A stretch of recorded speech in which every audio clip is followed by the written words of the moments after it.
Hello everyone, my name is Stephanie and I will be talking about one of the oldest known nutritional disorders of humankind.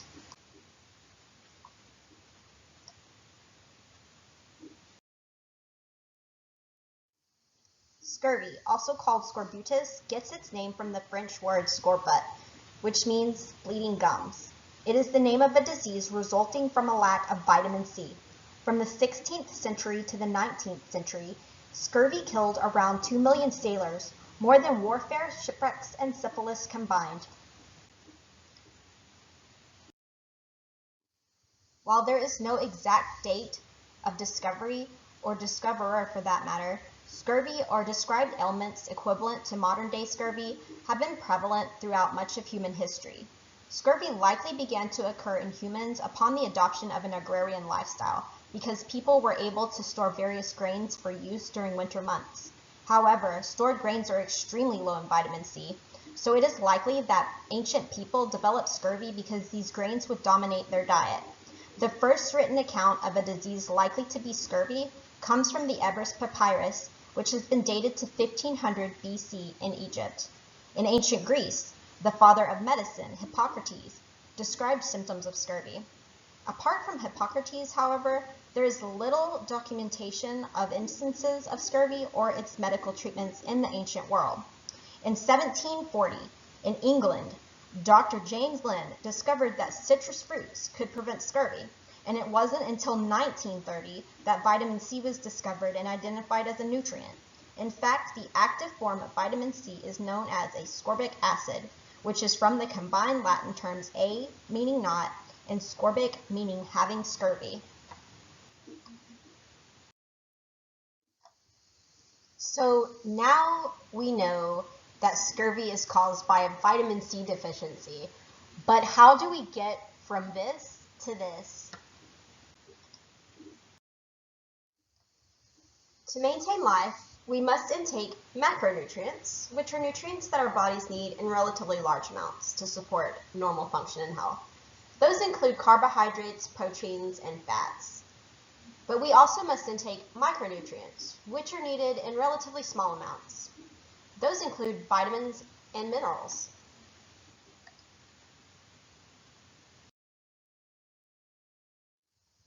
Scurvy is caused by a failure of collagen synthesis due to a lack of vitamin C.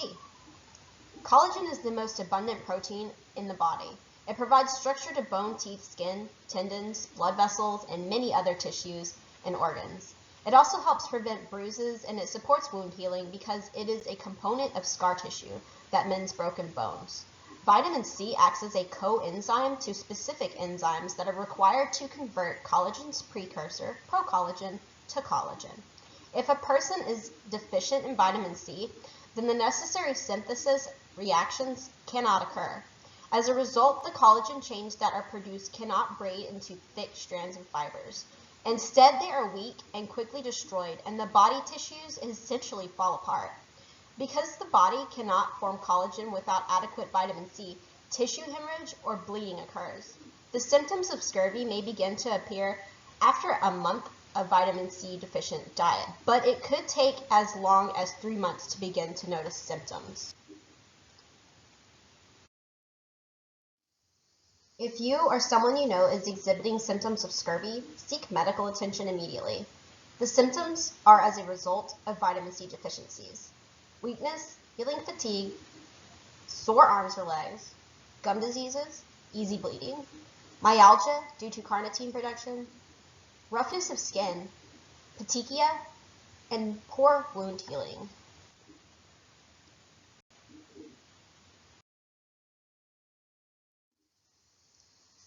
If left untreated for a prolonged period of time, scurvy may lead to iron deficiency, bleeding from the skin, losing of teeth, gum diseases, personality changes, and death may occur as a result of bleeding. To be diagnosed with scurvy, you must be seen by a medical professional. They will do a physical examination to look for symptoms such as bleeding gums or bruising. A full blood test will be done to evaluate the number of red blood cells to check for any anemia conditions, and they will also do a vitamin panel blood test to check the levels of ascorbic acid or vitamin C in the blood. X-rays will also have to be done to detect any possible internal damage.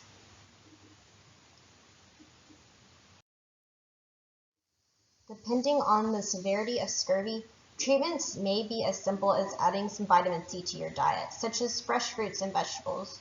Your doctor may prescribe vitamin C supplements, or in more severe cases, ascorbic acid can be given intravenously. Most people treated for scurvy feel better within 48 hours and make a full recovery within 2 weeks.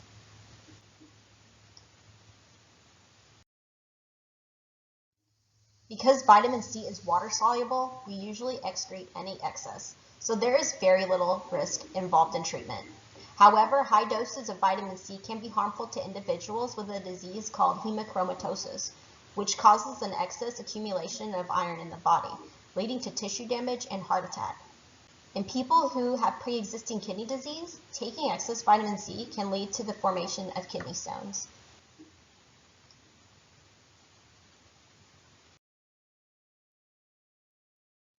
While most animals can make their own vitamin C from glucose, humans and guinea pigs are two groups that cannot synthesize their own and must consume it in the diet. As I mentioned before, vitamin C is a water-soluble vitamin, so we must consume it on a regular basis because any excess is excreted out rather than stored.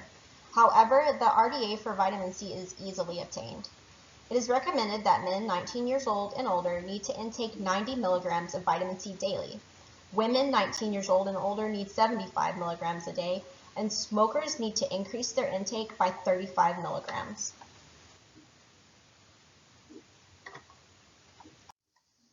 This can easily be obtained by eating 1 cup of fresh strawberries, or if you are a smoker or are healing from a traumatic injury, surgery, or burns, maybe adding some kiwi to that.